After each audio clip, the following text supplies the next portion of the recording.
अस्सलामुअलैकुम नाज़रीन, वॉल्यूम 160 के पार्ट 1 में खुशामदीद। इस एपिसोड की शुरुआत में हम देखते हैं कि मेगाजा किले के सामने बाज़ंतीनी कमांडर उस्मान साहब, इब्राहिम साहब और याकूब साहब अपने सिपाहियों के साथ मौजूद होते हैं। उस्मान साहब इब्राहिम साहब और सरदार याकूब से कहते हैं, अब तुम कह रहे हो कि अगर मेगाजा पर हमला किया तो फिर तुम लोग हमें जड़ से उखाड़ फेंकोगे, यही कह रहे हो ना तुम? तो सरदार इब्राहिम कहते हैं, तुम मेरी तहवील में मौजूद किले की तरफ पेशकदमी कर रहे हो, जबकि हम ये कहने के लिए आए हैं कि हमारी पीठ पीछे हमला ना करो, आमने सामने बात कर रहे हैं। सरदार याकूब कहता है, ये सब यहीं छोड़कर वापस चले जाओ तो फजूल में खून बहाने से बच जाएंगे, यहाँ हमें मैदान जंग से जाने पर मजबूर ना करो। जवाब में अलाउद्दीन कहता है, याकूब बे, इस तरह का बदतरीन मैदान कभी नहीं देखा क्या? फिर ओरहान कहता है, कुफार को अपने आगे लगाकर सांपों की तरह हम पर हमलावर हो रहे हो। यह सुनकर मेहमद कहता है, तो ठीक है, फिर आओ मैदान जंग से जाते हैं, कौन सांप है और कौन भेड़िया देख लेते हैं। फिर उस्मान साहब कहते हैं, अगर यहाँ जंग होने वाली है तो कौन मरेगा और कौन जिएगा सिर्फ रब जानता है। शायद अशकाई हार जाए, मगर जानदार और गर्मियान को यहाँ बहुत कुछ खोना पड़ेगा, ये बात जान लो। शिकस्त से डरने वाला कभी जीत तक नहीं पहुंच सकता।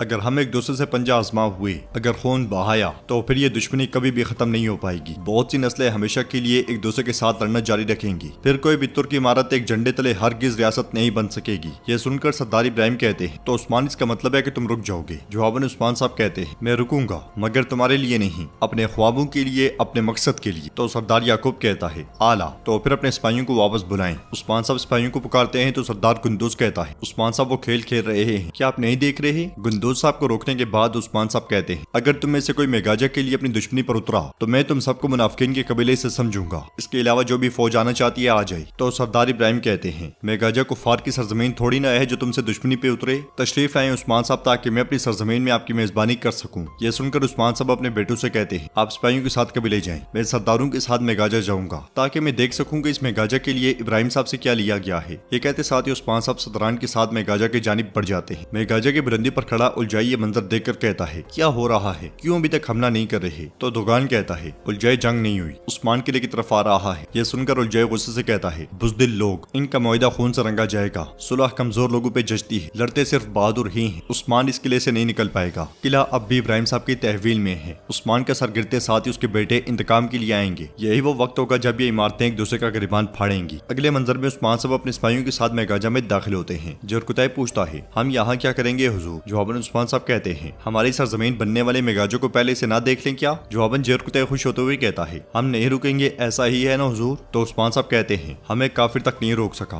तो क्या इनके एक लफ्ज से रुक जाएंगे? हाँ, मैं मेगाजा को अपने शिकार के तौर पर जानता हूँ, तो ये शिकार मुझसे कोई नहीं छीन सकता। ये कहते साथ ही उस्मान साहब घोड़े से उतरते हैं और किले की जानिब देखते हुए कहते हैं, तुम देखोगे जरकुतई अपना वादा नहीं निभाएंगे, लेकिन इनका इरादा सिर्फ हमें रोकना नहीं है। हमें रोकने के लिए काफिरों से इत्तेहाद करने वाले ये लोग हमें इन जमीनों से बेदखल करने के लिए हर हद तक जा सकते हैं। हम इनकी पहली गलती पे ही किला इनसे छीन लेंगे और इनके सर कलम कर देंगे। इसी वजह से अब हर जानिब से अपनी निगाहों, नजरों को होशियार रखो। तुम इस किले की तमाम मालूमात इकट्ठी करोगे जरकुतई। किले में आने की वजह भी यही है। ये कहते साथ ही उस्मान साहब आगे बढ़ते हैं। इधर ओरहान अलाउद्दीन और गुंदूज साहब के साथ कबीले में दाखिल होता है। उन्हें देखकर बाला खातून आगे बढ़ते हुए पूछती है, उस्मान साहब कहाँ हैं? तो ओरहान कहता है, इब्राहिम साहब के साथ याकूब साहब ने मेगाजा को अपनी तहवील में ले लिया है, बाबा जान उनकी मेहमान होंगी। फिर सरदार गुंदूज कहता है, हम बुराई के घोंसले में गिर गए, गिर जाने के बाद हमने पीछे देखा और फिर दस्तबरदार हो गए बाला खातून। ये सुनकर अलाउद्दीन कहता है, यकीनन बाबा जान के पास कोई मालूमात होंगी गुंदूज साहब। तो सरदार गुंदूज कहता है, तुम्हारे बाबा के पास कोई मालूमात होगी, जरूर होगी, लेकिन मैं हमारे हरीफों की रग रग से वाकिफ। वैसे आप तो हमें ज्यादा खतर में नहीं लाते। मगर दोनों आगे बढ़ने लगते हैं तो ओरहान उन्हें रोक देता है और कहता है, बाकी बात खेमे में जाकर करते हैं गुंदूज साहब। ये कहते साथ ही ओरहान आगे बढ़ता है तो सरदार गुंदूज कहता है, जो होना था हो गया, बात करने के लिए कुछ बाकी नहीं बचा। सब आगे बढ़ जाते हैं तो गाजी अलाउद्दीन और गुंजा के पास आता है। अलाउद्दीन उसके पास बैठते हुए कहता है, गाजी मैं फरीजे पर जा रहा हूँ, अपनी खातून को तुम्हारी अमानत में छोड़कर जा रहा हूँ। जवाबन गाजी सीने पर हाथ रखते हुए कहता है, शहजादे आप फिक्र ना करें, अगर जरूरत पड़ी तो मैं इनके खेमे के बाहर खड़ा होकर भी प्यारा दूंगा इंशाअल्लाह। ये सुनते साथ ही अलाउद्दीन उससे प्यार करता है और आगे बढ़ जाता है। पीछे मौजूद गाजी गोंजा से कहता है, ये गुंदूज साहब मेरी माँ की तरह बदमिजाज हो गए हैं। पास से गुजरती हुई अलजन ये सुन लेती है तो उससे कहती है, तुम ऐसा कैसे कह सकते हो? क्या तुमने अपनी माँ को बदमिजाज कहा? तुम्हें ये किसने कहा? क्या तुम्हारे बाप ने कहा?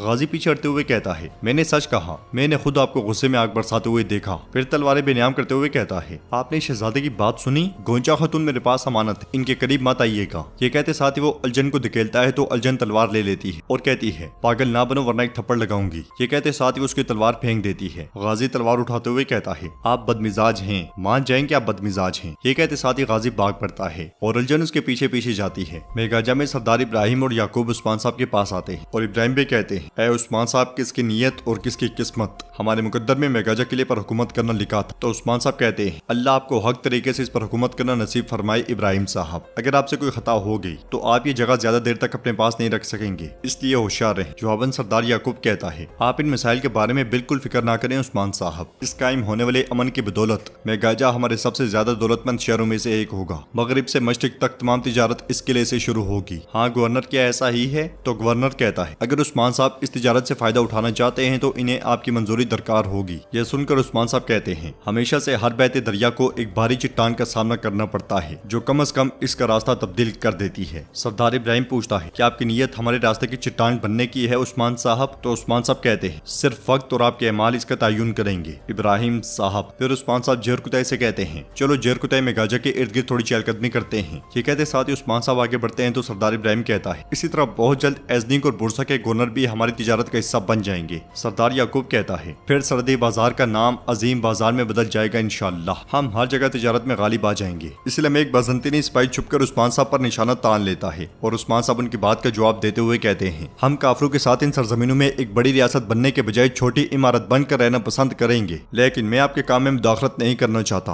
अगर यहाँ के लोगों को कुछ हुआ तो। सरदार इब्राहिम उस्मान साहब की बात काटते हुए कहता है, आप किसी भी तरह मुदाखलत नहीं कर सकते क्योंकि हमने हर एक चीज का हिसाब लगा लिया है और जो जरूरी था वो कर लिया है। आप या तो हमारे साथ रहेंगे या हमारे खिलाफ रहेंगे। आपके बड़े भाइयों की हैसियत से हम आपको कुछ इख्तियारात देना चाहते हैं। यह सुनकर उस्मान साहब मुस्कुराते हुए कहते हैं, आप काफिरों की रस्सी को पकड़कर गहरी दलदल में उतरने की कोशिश कर रहे हैं और हमें भी इस दलदल में घसीटना चाहते हैं, लेकिन मैं आपके साथ इस दलदल में कभी नहीं गिरूंगा। जवाबन सरदार याकूब कहता है, आप गलत समझ रहे हैं उस्मान साहब। वो दिन जब हम आपको अपने साथ देखना चाहते थे बहुत पीछे रह गए, अब से आप हमारे पीछे खड़े हो सकते हैं। सरदार इब्राहिम कहता है, और यह मुकम्मल वफादारी के साथ ही हो सकता है। उस्मान साहब पूछते हैं, वफादारी? हाँ, वफादारी सिर्फ हुक्म सादिर करने वाले से की जाती है। हम पर आपका कोई हुक्म लागू नहीं हो सकता। हमारी वफादारी सिर्फ मुकद्दस दावा के लिए है। बाज़ंतीनी सिपाही उस्मान साहब पर निशाना लेता है तो उलझाई भी उस्मान साहब के पास खड़ा दिखाई देता है और उसके पीछे देखने के बाद बाज़ंतीनी सिपाही को छोड़ा हुआ तीर वो ढाल के जरिए रोक लेता है। बाज़ंतीनी सिपाही भाग पड़ता है और उलझाई कहता है, उस कुत्ते को पकड़ो। ये सुनते साथ ही सिपाही उसके पीछे भाग पड़ते हैं। उस्मान साहब गुस्से में सरदार इब्राहिम और याकूब साहब को देखने लग जाते हैं। तो नाज़रीन, इसके साथ ही एपिसोड भी इख्तिताम पजीर होती है। अगर आपको वीडियो पसंद आए तो वीडियो को लाइक करें, चैनल को सब्सक्राइब करें और बेल आइकॉन पर लाजमी से क्लिक कर दें। इंशाल्लाह मिलते हैं नेक्स्ट वीडियो में। तब तक के लिए रखें अपना और अपनों का बहुत ज्यादा ख्याल। अल्लाह निगहबान।